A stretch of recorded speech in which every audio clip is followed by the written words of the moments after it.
អនុញ្ញាតគោរពនឹងជម្រាបសួរសូមស្វាគមន៍ពុកម៉ែបងប្អូននៅក្នុងវីដេអូនេះខ្ញុំសូមចែករំលែកឱសថព្យាបាលជំងឺទឹកនោមផ្អែមឱសថព្យាបាលជំងឺទឹកនោមផ្អែមសម្រាប់ពុកម៉ែបងប្អូនដែលមានបញ្ហាជំងឺទឹកនោមផ្អែមក៏ប៉ុន្តែជាលក្ខណៈសង្គ្រោះបឋមណាបើសិនជាបងប្អូនមានជំងឺទឹកនោមផ្អែមតិចតួចមិនដល់ថ្នាក់ធ្ងន់ធ្ងរហើយបើបងប្អូនមានបញ្ហាជំងឺទឹកនោមផ្អែមធ្ងន់ធ្ងរគួរតែទៅពេទ្យពិគ្រោះជាមួយគ្រូពេទ្យឲ្យបានត្រឹមត្រូវហើយនៅក្នុងវីដេអូនេះខ្ញុំនឹងប្រាប់មុខថ្នាំនីមួយៗរុក្ខជាតិនីមួយៗចែកជូនបងប្អូនតើរុក្ខជាតិនីមួយៗត្រូវដាក់ប្រមាណមិនត្រឹមតែប៉ុណ្ណោះខ្ញុំនឹងប្រាប់នៅបល័យដាស់ដើមថ្នាំទៀតហើយនឹងប្រាប់អំពីរបៀបនៃការដាស់ដើមថ្នាំតើយើងត្រូវដាស់យ៉ាងម៉េចតាមពិតខ្ញុំអាចធ្វើវីដេអូប្រាប់មាត់តែទេជូនពុកម៉ែបងប្អូនបានប្រាប់មុខថ្នាំនេះថ្នាំនោះហើយរបៀបនៃការប្រើប្រាស់យ៉ាងម៉េចក៏ប៉ុន្តែខ្ញុំខ្លាចពុកម៉ែបងប្អូនឮតែសំឡេងអត់បានឃើញអក្សរហើយដូច្នេះហើយខ្ញុំនឹងបង្ហាញពុកម៉ែបងប្អូននៅក្នុងកុំព្យូទ័រមានទាំងអក្សរមានទាំងសំឡេងខ្ញុំប្រាប់រៀបរាប់តាមដំណើរហើយខ្ញុំនឹងអនុវត្តដើម្បីឲ្យពុកម៉ែបងប្អូនងាយស្រួលក្នុងការធ្វើបើទោះបីជាយើងមិនដឹងយ៉ាងណាក៏យើងចេះដែរក៏ប៉ុន្តែសូមអធិស្ឋានខ្ញុំមិនបានទៅរករុក្ខជាតិមកបង្ហាញបងប្អូនថាឥឡូវរុក្ខជាតិនេះវាមានលក្ខណៈចេះដើមចេះចុះស្លឹកយ៉ាងម៉េចទេខ្ញុំគ្រាន់តែចែករំលែកនៅមុខថ្នាំនីមួយៗឈ្មោះថ្នាំណាហើយថ្នាំហ្នឹងគឺមិនពិបាករកទេដូចជាងាយស្រួលកុំឲ្យយូរសូមពុកម៉ែបងប្អូនចូលទៅមើលនៅក្នុងកុំព្យូទ័រទាំងអស់គ្នាសូមអញ្ជើញឱសថព្យាបាលជំងឺទឹកនោមផ្អែមមាន4មុខហើយ4មុខហ្នឹងក៏មិនពិបាករកដែរគឺជារុក្ខជាតិស្រុកយើងទេណាទី1សម្បកស្ដៅមួយក្តាប់2ផ្លែព្រីងបាយមួយក្តាប់3អំពិលប្រក់ផ្លែមួយក្តាប់4ផ្ការំចេកបើអត់ផ្កាយកដើមមួយក្តាប់ហ្នឹងតែ4មុខហ្នឹងដូចជាមិនពិបាករកទេណាសម្បកស្ដៅនេះគឺស្ដៅយើងធ្វើលក់ល្វីងហ្នឹងយើងយកសម្បកមកក្តាប់មកព្រីងមានច្រើនប្រភេទណាស់ក៏ប៉ុន្តែយើងយកព្រីងខ្មែរយើងគឺព្រីងបាយយកផ្លែមួយក្តាប់ដែរអំពិលប្រក់ផ្លែហ្នឹងគឺយើងយកទាំងឫសទាំងស្លឹកទាំងដើមតែម្ដងយើងដកមកណាអំពិលប្រក់ផ្លែតូចៗយើងយកទាំងអស់មួយក្តាប់ដែរហើយផ្ការរំចេកនេះអញ្ចឹងប្រហែលជាពិបាករកបើអត់ផ្កាគឺយើងយកដើមវាយកមកក្តាប់ដែរគ្រប់មុខហ្នឹងគឺមួយក្តាប់គ្រប់មុខបើសិនជានៅស្រស់យើងយកចិញ្ច្រាំហាលឲ្យស្ងួតដាំទឹកពិសាបាន3កំសៀវទៅឲ្យពេទ្យពិនិត្យជាតិស្ករម្ដងបើជាតិស្ករនៅខ្ពស់ដាំពិសាទៀតឧស្សាហ៍ទៅពិនិត្យបានន័យថាយើងឧស្សាហ៍ទៅពិនិត្យឲ្យពេទ្យពិនិត្យមើលជាតិស្ករអញ្ចឹងណាបើជាតិស្ករនៅត្រឹម100ឬលើសខ្វះតិចតួចជប់ពិសាទៅរុក្ខជាតិទាំង4មុខហ្នឹងមិនពិបាករកទេស្រួលរកទេណាបើសិនជាពុកម៉ែបងប្អូនពិបាករកទៅផ្សារអូរស័យមិនខ្វះទេនេះបល័យដាស់ដើមថ្នាំហ្នឹងណាមុននឹងដាស់ថ្នាំត្រូវយកថ្នាំទាំងអស់ដាក់ចូលក្នុងកំសៀវរួចដាក់ទឹកជាមុនសិនដាក់អណ្ដែតថ្នាំណាបន្ទាប់មកដុតធូប5សរសៃរួចសូត្រដាស់ដូចតទៅត្រូវសូត្រនមោ3ចប់សិននមោតស្សៈភគវតោអរហតោសម្មាសម្ពុទ្ធស្សៈនមោតស្សៈភគវតោអរហតោសម្មាសម្ពុទ្ធស្សៈនមោតស្សៈភគវតោអរហតោសម្មាសម្ពុទ្ធស្សៈអញ្ចឹងយើងសូត្រនមោ3ចប់ហើយយើងសូត្របល័យដាស់ឧមៈដាស់កੰដាស់កាំងដាស់ថ្នាំទឹកនោមផ្អែមឲ្យមានកម្លាំងឧមៈសទ្ធីស្វាហៈឧមៈដាស់កੰដាស់កាំងដាស់ថ្នាំទឹកនោមផ្អែមឲ្យមានកម្លាំងឧមៈសទ្ធីស្វាហៈឧមៈដាស់កੰដាស់កាំងដាស់ថ្នាំទឹកនោមផ្អែមឲ្យមានកម្លាំងឧមៈសទ្ធីស្វាហៈសូត្រគ្រប់7ចប់នេះបញ្ជាក់សូត្របណ្ដើយកជើងធូបកោបណ្ដើបានន័យថាកោ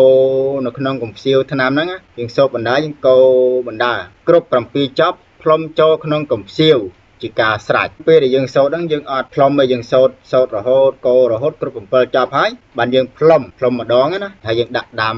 យកជើងធូបដោតក្នុងមាត់កំសៀវក៏បានឬមួយក៏ដោតចំពួយកំសៀវហ្នឹងក៏បានដែរជើងធូបហ្នឹងបើសិនជាយើងដាំថ្នាំហ្នឹងពុះហើយបើធូបមិនទាន់ឆេះអស់យើងទុកឲ្យឆេះអស់ទៅហើយយើងបលុតចក្រានគេឲ្យធម្មតាអញ្ចឹងណាយើងដាំចក្រានហ្នឹងក៏បានដែរ đam nhật gran o của ban khe của ban đó dựng đam pú bật thụ mình toàn che ó tục ở che ó đó dựng đam thò mà đá mình rùng ngọt tật bay tật muối đam pú thò mà đá thế nó ọt ngọt đi bật pú cứ dương rùng lụt phượng từ và khe cái dương lụt khe nó tục thụ nó ở che ó đó hai dương dọc chương thụ nó đặt nó không cùng siêu nâng tay mà đòn hai bông mà bông ôn chặt nam nâng bị xa ó có đam tham tiệt đam mà hốt đo sạp p để sạp bông ôn pla mùi cùng siêu tiệt có phần tải dương mình bạch đột thúp mình bạch đá tế dương lên đá hai dương đá mà cái đạp cột buồn bộ nó đám thò mà đá pu thò mà đá dương bị xả dương đam tật cùng siêu sáp dương pla mà cùng siêu tiệt nó không computer nhằm bàn prap miền ở xó miền tiếng sầm lệแล้วอ่านอวดnam tiếng buồn bộ nó dương đá mà cái đạp cho nó cùng siêu hai dương đá tật oi ảnh đại nam bẩn toa mó đột thúp pram sải sải nó không computer mình lưu ta sầm lên hay ở sòแล้วอ่านวัดตัวแต่มาดองให้บ้ามันแจ้เตี้ยขยมอัดดังเรียนมาปรำมาจ้ะนะมือวิดโอหน่อยจ็อบยังดัดทุบเพียมสายทุบไอ้กับบ้านนะออกกระปรำสายให้ยังโซดนโมใบจ็อบคือยังยกจึงทุบยังการจังโกนโมตัสสะเพกเวตาอระหะตาสมาสัมพุทธัสสะนะโมตัสสะภะคะวะโตอะระหะโตสัมมาสัมพุทธัสสะนะโมตัสสะภะคะวะโตอะระหะโตสัมมาสัมพุทธัสสะបន្ទាប់ពីយើងសូត្រនមោ3ចប់ហើយយើងសូត្របល័យដាស់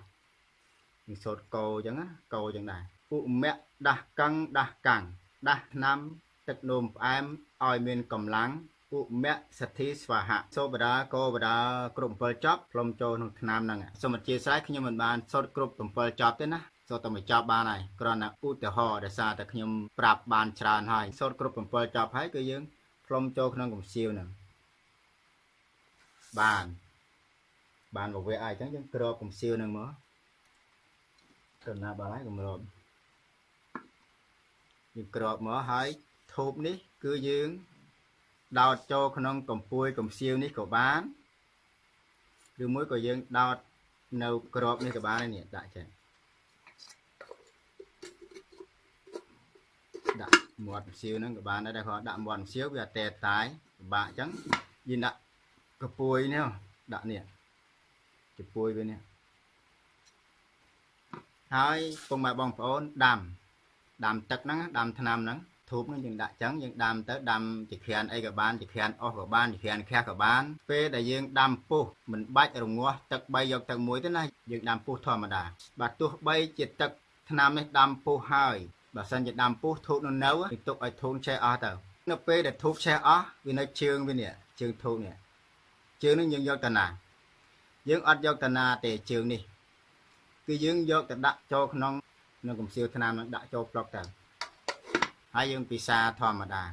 ពេលដែលអស់យើងដាំទៀតពិសានៅពេលដែលពុកម៉ែបងប្អូនសាបថ្នាំនេះហើយដាំសាក្រោយយើងត្រូវដាក់ដូចពីមុនដែរដាក់មួយមុខមួយក្តាប់មួយមុខមួយក្តាប់គ្រប់ទាំង4មុខហ្នឹងក៏ប៉ុន្តែយើងមិនបាច់ដាស់យើងមិនបាច់ដុតធូបទេដាក់ថ្នាំដាក់ទឹកធម្មតាយើងដាំតែម្ដងមិនបាច់ដាស់ដើមថ្នាំទៀតណាអត់ដាស់ទេយើងដាំគ្រប់3កំសៀវបានន័យថាយើងដាំមកកំសៀវហ្នឹងសាបចាក់អាចាស់ចោលយើងដាក់ថ្នាំមកកំសៀវទៀតគ្រប់3កំសៀវហ្នឹងពុកម៉ែបងប្អូនទៅពិនិត្យមើលទៅពេទ្យតើជាតិស្ករនៅប៉ុន្មានបើសិនជាជាតិស្ករនៅសល់100ឬមួយក៏លើសខ្វះតិចតួចពុកម៉ែបងប្អូនឈប់ពិសាទៅក៏ប៉ុន្តែបើពិសា3កំសៀវហ្នឹងហើយជាតិស្ករនៅតែឡើងខ្ពស់ត្រូវដាំពិសាទៀតដាំ2 3កំសៀវថែមទៀតហើយទៅពិនិត្យជាតិស្ករម្ដងទៀតតើជាតិស្ករនៅសល់ប្រមាណបើនៅត្រឹម100ឬមួយក៏លើសខ្វះតិចតួចបងប្អូនឈប់ពិសាការចែករំលែកប្រហែលជាលែងឆ្ងល់ហើយសូមជម្រាបជូនដល់ពុកម៉ែបងប្អូនជាលើកចុងក្រោយបើសិនជាពុកម៉ែបងប្អូនមានបញ្ហាជំងឺទឹកនោមផ្អែមត្រូវតែទៅពិគ្រោះជាមួយគ្រូពេទ្យឲ្យបានត្រឹមត្រូវឬមួយក៏ពុកម៉ែបងប្អូនទៅជាវថ្នាំពីលោកគ្រូអ្នកគ្រូដែលគាត់ចេះថ្នាំឬមួយក៏មានផលិតផលណាដែលអាចព្យាបាលជំងឺទឹកនោមផ្អែមពុកម៉ែបងប្អូនគប្បីទៅជាវថ្នាំឬមួយក៏ទៅពិគ្រោះជាមួយគ្រូពេទ្យដែលបានត្រឹមត្រូវសូមអរគុណច្រើនសម្រាប់ពុកម៉ែបងប្អូនគោរពជូនពរមានសុខភាពល្អប្រាថ្នាយ៉ាងណាសូមបានសម្រេចគ្រប់គ្នាសូមអរគុណជួបគ្នានៅវីដេអូក្រោយ